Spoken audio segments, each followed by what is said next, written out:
इस तरह से लिखोगे ना तो आपका रिसर्च प्रपोजल मैं गारंटी देती हूँ कि एक बार में ही अप्रूव हो जाएगा।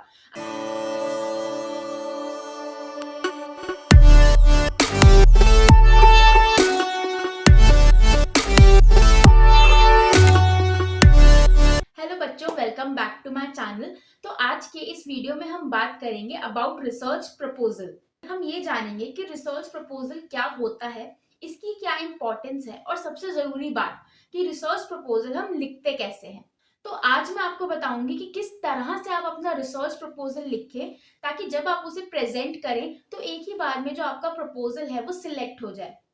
मैंने अभी तक बच्चों 3 प्रपोजल बनाए हैं अपने, और तीनों ही जो मेरे प्रपोजल्स हैं रिसर्च के वो एक ही बार में सिलेक्ट हो गए थे, अप्रूव हो गए। तो चलिए शुरू करते हैं। इस वीडियो को ना मैंने 3 पार्ट्स में डिवाइड किया है। First, what is a research proposal. Second, significance of a research proposal. And the third and most important point, that is how to write a research proposal. Time stamps मैंने description में दे रखे हैं। सबसे पहले point पे आते हैं बच्चों की what is a research proposal.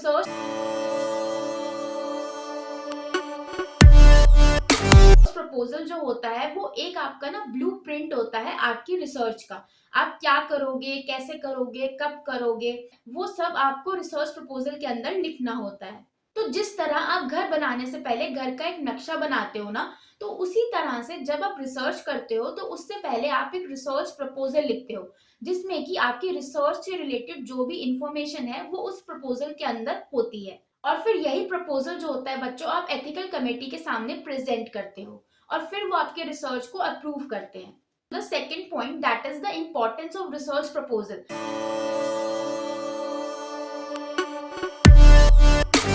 अभी रिसर्च प्रपोजल लिखना क्यों जरूरी है बच्चों? रिसर्च प्रपोजल के जरिए ना आपको एक मौका मिलता है कि आप बता पाओ कि जो आपकी रिसर्च है वो करनी क्यों जरूरी है, उसका इम्पोर्टेंस क्या है, उसका सिग्निफिकेंस क्या है। तो अपनी रिसर्च का इम्पोर्टेंस बताने के लिए ना आपको रिसर्च प्रपोजल प्रेजेंट करना और बनाना बहुत जरूरी हो जाता है। प्लस अगर आपको आपके रिसर्च के लिए फंडिंग चाहिए तो जो एथिकल कमेटी है उससे आपको क्लियरेंस भी चाहिए। तो आपको उनको एक कॉन्फिडेंस में लाना होता है कि हाँ जो आपकी रिसर्च है वो बहुत इंपॉर्टेंट है और आपकी पर्टिकुलर फील्ड के अंदर वो एक अच्छा कंट्रीब्यूशन दे पाएगी। अब बच्चों सबसे लास्ट और जो सबसे जरूरी पॉइंट है वो ये है कि how to write a research proposal.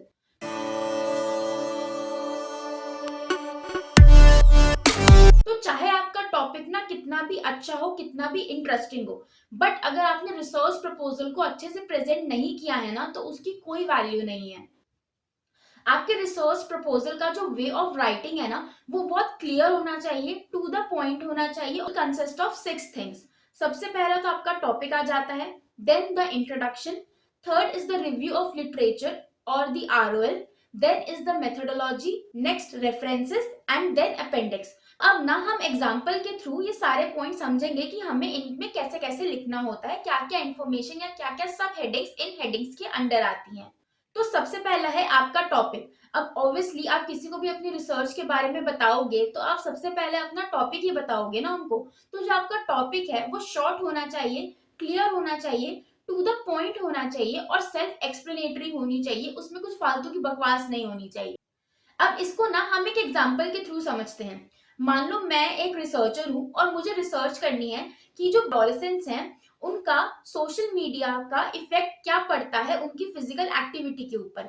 यानी कि जो उनका स्क्रीन टाइम है, जो वो सोशल मीडिया यूज कर रहे हैं, उसका उनकी फिजिकल एक्टिविटी के ऊपर क्या इफेक्ट पड़ता है, अच्छा इफेक्ट है, बुरा इफेक्ट है एडोलेसेंट्स के ऊपर, मुझे वो स्टडी करना है।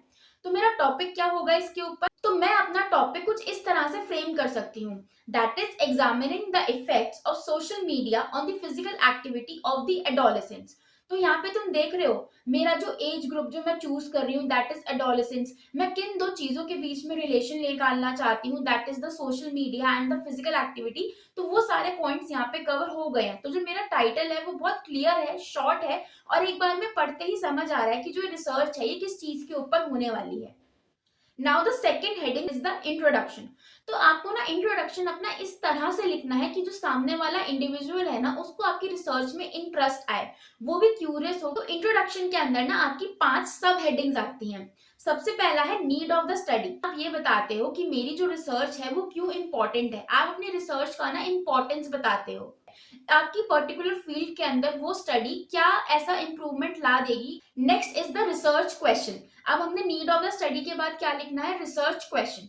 तो रिसर्च क्वेश्चन जैसे हमारा जो एग्जांपल था कि हम सोशल मीडिया का इफेक्ट देख रहे हैं फिजिकल एक्टिविटी के ऊपर, तो उसी को मुझे यहाँ क्वेश्चन की फॉर्म में प्रेजेंट करना है। तो जैसे कि what is the effect of social media on the physical activity of the adolescents. तो ये मेरा बन गया इस स्टडी का, इस रिसर्च का रिसर्च क्वेश्चन।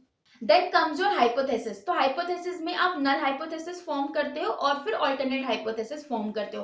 तो ये सारे अभी ना हम इंट्रोडक्शन का ही पार्ट कवर कर रहे हैं। नेक्स्ट आते हैं आपके एम्स एंड ऑब्जेक्टिव्स, कि जो आपकी रिसर्च है उसका एम क्या है, उसका ऑब्जेक्टिव क्या है, तो आपको वो सारी चीजें इसमें लिखनी होती हैं।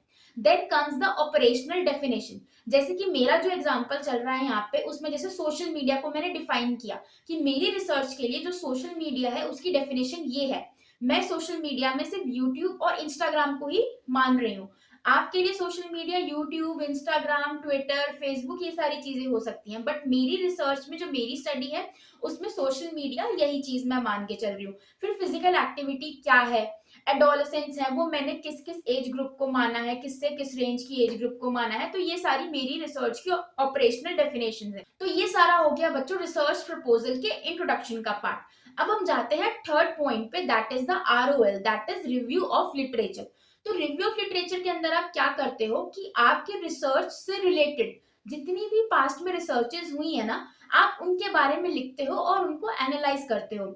जैसे कि मेरी जो रिसर्च है वो सोशल मीडिया और फिजिकल एक्टिविटी से रिलेटेड है, तो सोशल मीडिया के बारे में क्या क्या रिसर्चेज हैं कि एवरेज स्क्रीन टाइम कितना है बच्चों का, ठीक है, कितने फोन्स यूज हो रहे हैं, कितने इंटरनेट यूजर्स हैं, ठीक है, इंडिया के अंदर। तो ये सारी रिसर्चेज आप लिख सकते हो यहाँ पे।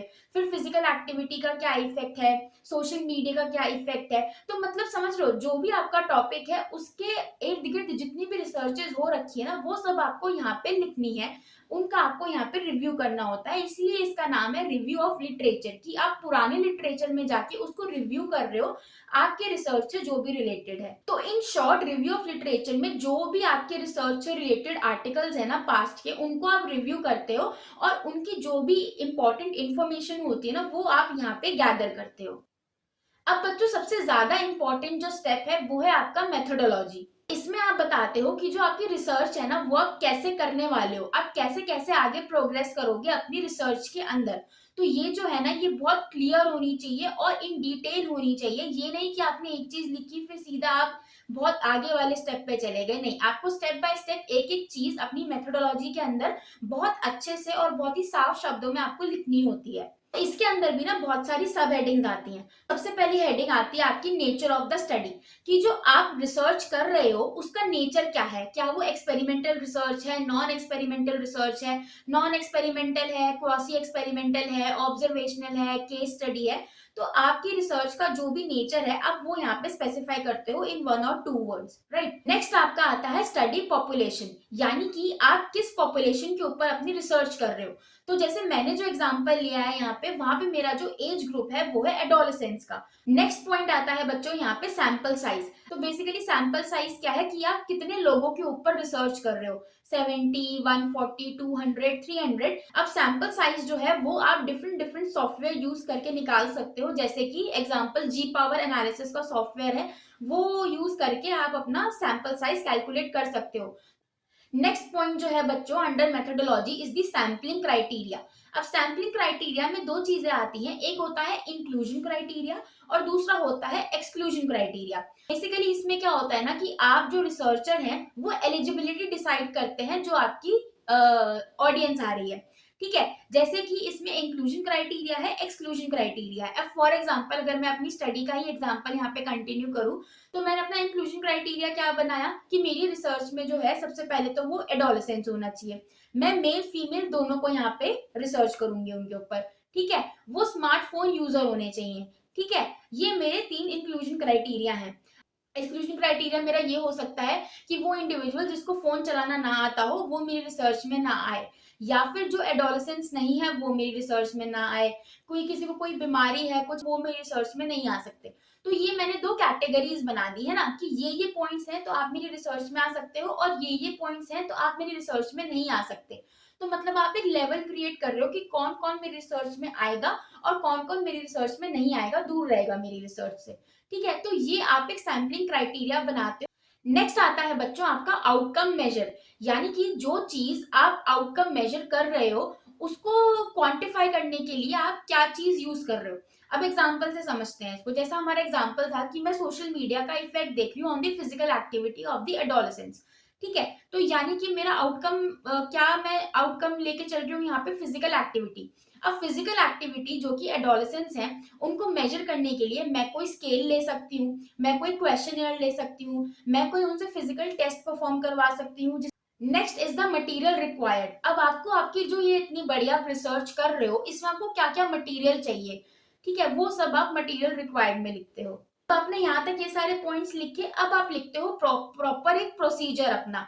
तो प्रोसीजर के अंदर आप पूरा एक पैराग्राफ के फॉर्म में या फिर एक फ्लो चार्ट की फॉर्म में अपनी पूरी रिसर्च है उसको आप एक्सप्लेन करते हो कि कैसे कैसे आप स्टेप बाय स्टेप अपनी रिसर्च में आगे बढ़ोगे। जैसे कि मैंने इंक्लूजन एक्सक्लूजन क्राइटेरिया बनाया, फिर मैं उनसे इन्फॉर्म कंसेंट साइन कराऊंगी, फिर मैं इस तरह से रैंडम या कन्वीनियंट सैम्पलिंग करूंगी, फिर मैं असाइनमेंट करूंगी उनको ग्रुप्स में, मेरे 2 ग्रुप्स बनेंगे, एटसेट्रा एटसेट्रा। मतलब जो भी आप चीज कर रहे हो ना अपनी रिसर्च के अंदर, वो आपको स्टेप बाय स्टेप यहाँ पे उनको अच्छे से समझानी है। यहाँ पे मैं आपको एक टिप दूं तो यहाँ पे ना आप फ्लो चार्ट जरूर बनाना, क्योंकि ना एकदम से फ्लो चार्ट को देखते ही पता चल जाता है कि आप कैसे कैसे प्रोग्रेस करने वाले हो अपनी रिसर्च में, तो वो बहुत आसानी से चीज समझ आ जाती है। अब जो नेक्स्ट स्टेप आता है यहाँ पे प्रोसीजर लिखने के बाद, वो है आपका स्टैटिस्टिकल एनालिसिस। अब देखो, जब आप रिसर्च करोगे तो आप डाटा कलेक्शन करोगे।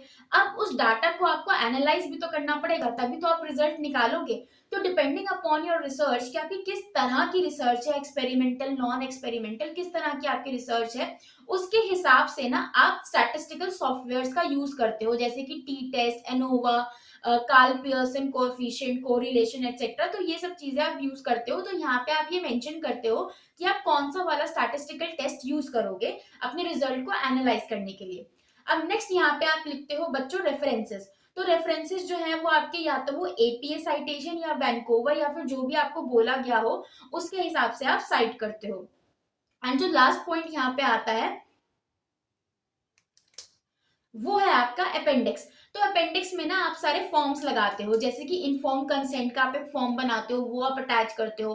कोई भी अगर आप जैसे आउटकम मेजर की हमने बात करी, वहां पे आप कोई स्केल यूज कर रहे हो, कोई क्वेश्चनेयर यूज कर रहे हो, तो वो आप यहाँ पे अटैच करते हो। अपना डाटा कलेक्शन फॉर्म आप यहाँ पे लगाते हो कि मैं इस तरह से अपने फॉर्म के अंदर सारा डाटा कलेक्ट करूंगी लोगों का। तो वो सारी चीजें जो होती हैं वो आपकी अपेंडिक्स में आती हैं। तो बच्चों ये सारी चीजें जब आप लिख लेते हो ना, तो आपका एक कंप्लीट रिसर्च प्रपोजल बन जाता है। अब ये चीज याद रखना कि रिसर्च प्रपोजल के अंदर ना आपका डाटा कलेक्शन और आपके रिजल्ट्स और डिस्कशन नहीं होता, क्योंकि वो तो आप तभी करोगे ना जब आपका रिसर्च प्रपोजल जो है वो अप्रूव हो जाएगा। तो एक बार ये चीज अप्रूव हो जाती है, उसके बाद जब आप अपनी थीसिस लिखते हो या फिर रिसर्च आर्टिकल लिखते हो, तो उसके अंदर आप रिजल्ट्स, डिस्कशन और ये सारी चीजें डालते हो। बट फॉर रिसर्च प्रपोजल आपको यही सारी चीजें लिखनी होती हैं